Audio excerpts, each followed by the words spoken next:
मेरे साथियों, आज ये हिंदुस्तान एरोनॉटिक्स लिमिटेड द्वारा निर्मित light combat aircraft mark 1A तेजस की थर्ड प्रोडक्शन लाइन का उद्घाटन हो रहा है। इसके साथ ही HTT-40 एयरक्राफ्ट की सेकंड प्रोडक्शन लाइन का भी उद्घाटन हुआ है। इन दोनों प्रोजेक्ट्स को देश को समर्पित करते हुए मैं कहना चाहूंगा, मुझे बेहद खुशी हुई है। मैं HAL को और इस प्रोजेक्ट से जुड़े हुए हर व्यक्ति को मैं हृदय से बधाई देता हूं और मुझे इस बात की खुशी है कि इस अवसर पर मुझे नासिक की इस पवित्र भूमि पर आने का एक अवसर प्राप्त हुआ है। नासिक का जहां तक प्रश्न है, नासिक की धरती अपने आप में बहुत ही हिस्टोरिकल है, ऐतिहासिक है। नासिक के त्र्यंबकेश्वर में भगवान शिव का विराजते हैं, जहां भगवान शिव त्रयंबक के रूप में हमें यह सिखाते हैं कि सृष्टि की रचना, पालन और संहार तीनों एक ही दिव्य चेतना से उत्पन्न होते हैं। यही कारण है कि यहां आकर ऐसा लगता है जैसे मैं किसी दिव्य भूमि पर आ गया। हालांकि साथियों, नासिक की यह भूमि केवल आस्था की नहीं है, श्रद्धा की ही नहीं है, बल्कि सेल्फ रिलायंट और कैपेबिलिटी का भी यह प्रतीक बन चुकी है।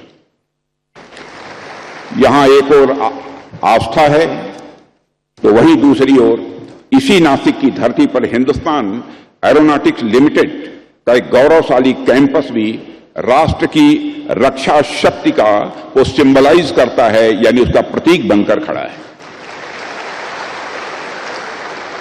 और आज जब मैंने नासिक डिवीजन में तैयार किए गए सुखोई 30 LCA और HTT-40 विमानों की उड़ान देखी तो मेरा सीना गर्व से चौड़ा हो गया।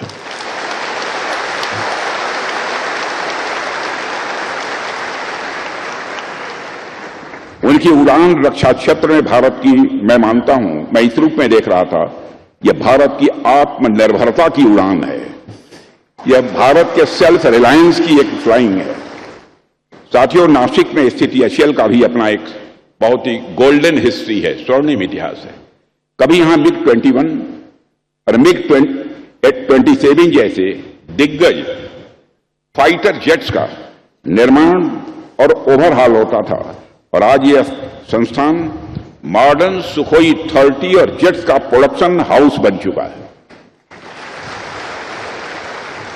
पिछले 6 दशकों से भी अधिक समय से HAL नासिक ने भारत की डिफेंस मैन्युफैक्चरिंग कैपेबिलिटी को नई ऊंचाइयों तक पहुंचाने में एक स्ट्रांग पिलर की भूमिका निभाई है। जैसा कि मैंने अभी कहा, नासिक भगवान शिव की भूमि है, जो एक तरफ शिवत्व यानी शांति की प्रतीक है, तो दूसरी तरफ यह संहार की भी प्रतीक है। ठीक उसी तरह से नासिक एक तरफ डिफेंस मैन्युफैक्चरिंग यानी निर्माण की प्रतीक है, तो दूसरी तरफ जरूरत पड़ने पर दुश्मनों का संहार करने की क्षमता भी रखती है।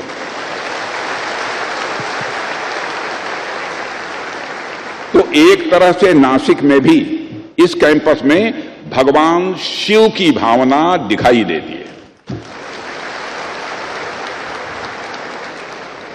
साथियों, यह कैंपस मैं मानता हूं कि महज केवल एक इमारत या किसी प्रोजेक्ट तक ही सीमित नहीं है, बल्कि यह रक्षा क्षेत्र में भारत की आत्मनिर्भरता को भी सिंबलाइज करता है, उसका प्रतीक है।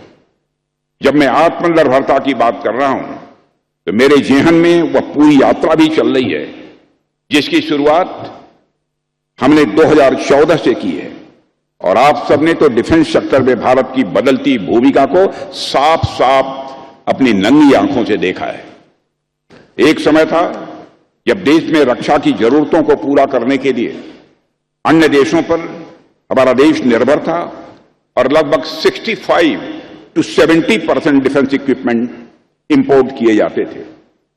लेकिन आज स्थिति बदल चुकी है।